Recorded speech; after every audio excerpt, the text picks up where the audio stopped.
এদেশের সবচেয়ে নিকৃষ্ট শত্রু ছিল তথাকথিত প্রধানমন্ত্রী ভোট ডাকাত শেখ হাসিনা। এদেশের মানুষের জন্য এত বড় শত্রু আর তৈরি হয় নাই।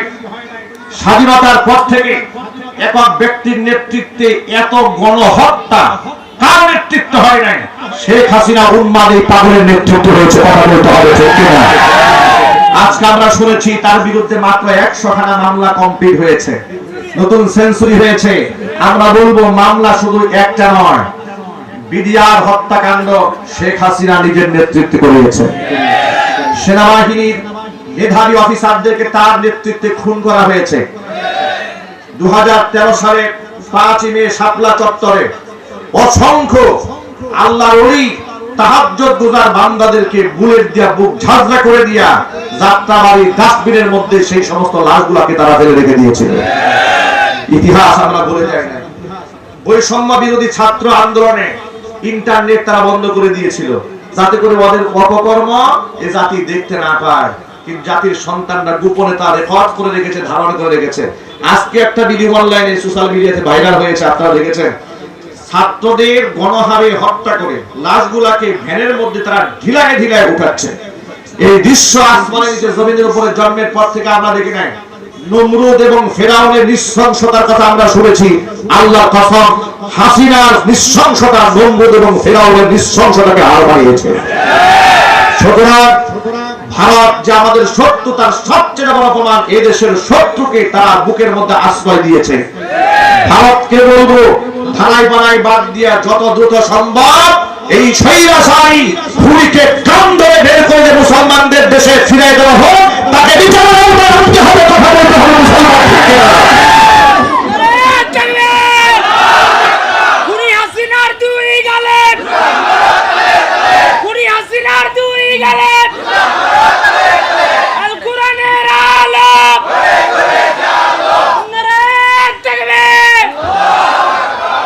সুতরাং এই হাসিনার নেতৃত্বে অসংখ্য উলামারা শহীদ হয়েছেন। কথা বলেন, ঠিক কিনা? আয়না ঘর তারাই তৈরি করেছে, মর্মান্তিক জীবন যাপন সেখানে তারা করেছে।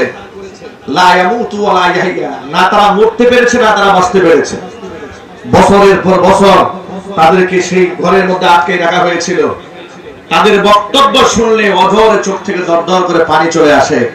সুতরাং আজকে তারা অনেক জায়গায় বিভিন্ন পরিচয়ে তারা সেখানে আত্মগোপনে আছে।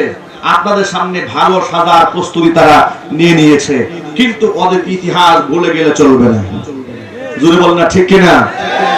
এই হাসানুল হক ইনু ওদিন দেখেছে আদালতে উঠানোর সময় কোন এক যুবক তাকে লাথি মেরেছে। যুবক লাথি শুধু মারে নাই, 18 কোটি মুসলমানের কলিজা ঠান্ডা করে দিয়েছে। কথা বলেন না, ঠিক কিনা? লাঠিতে ও কলিজার মধ্যে মেরেছে, লাঠি মেরেছে ওর কপালে, আর হৃদয় ঠান্ডা হয়ে গেছে 18 কোটি মুসলমানের।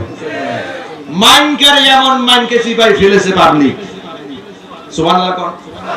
আল্লাহু আকবার বলে গর্ব করে এই শয়তান মালিক বলেছিল, আমি দেলোয়ার হোসেন সাইদির ফাঁসির রায় দিছি। কি খুশি! শতাব্দীর শ্রেষ্ঠ মুফাসসিরকে মিথ্যা মামলায় ফাঁসির রায় দিয়ে গর্বের সাথে যে উচ্চারণ করে আমি তাকে ফাঁসিয়ে দিয়েছি, হাজারবার ফাঁসি দিলেও মুসলমানদের কলিজার কোট মিটবে না। কথা বলতে হবে, ঠিক কিনা? এই মালিকের ফাঁসি হওয়ার দরকার আছে না নাই? এই ইনুর ফাঁসি হওয়ার দরকার আছে না নাই? হাসিনার ফাঁসি হওয়ার দরকার আছে না নাই? রাশেদ খান মেননের ফাঁসি হওয়ার দরকার আছে না নাই? আইনমন্ত্রী আনিসুল হকের ফাঁসি হওয়ার দরকার আছে না নাই? আইনমন্ত্রী আনিসুল হক কদিন আগে রিমান্ডে মার খেয়ে বলেছে, ভাই আমাকে আর মাইরেন না, আমি সব হাসা কথা কই দিই, আমার কোনো দোষ নাই, যা করেছে ও ডাইনি সব করেছে। পলক মার খাওয়ার পরে পলক বলে, ওই পলকে ইন্টারনেট বন্ধ করেছে।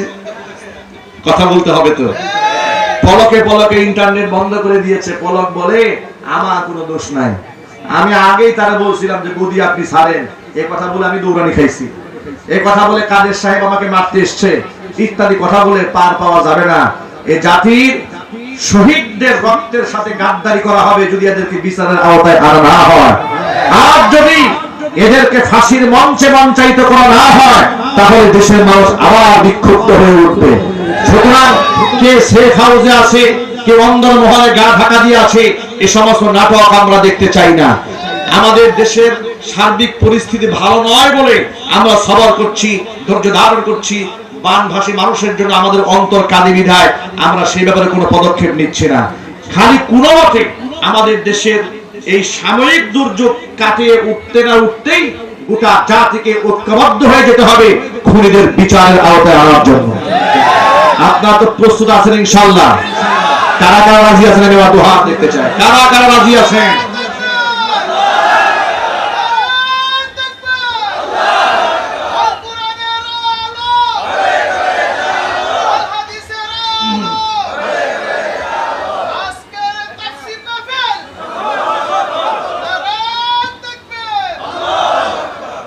ওরা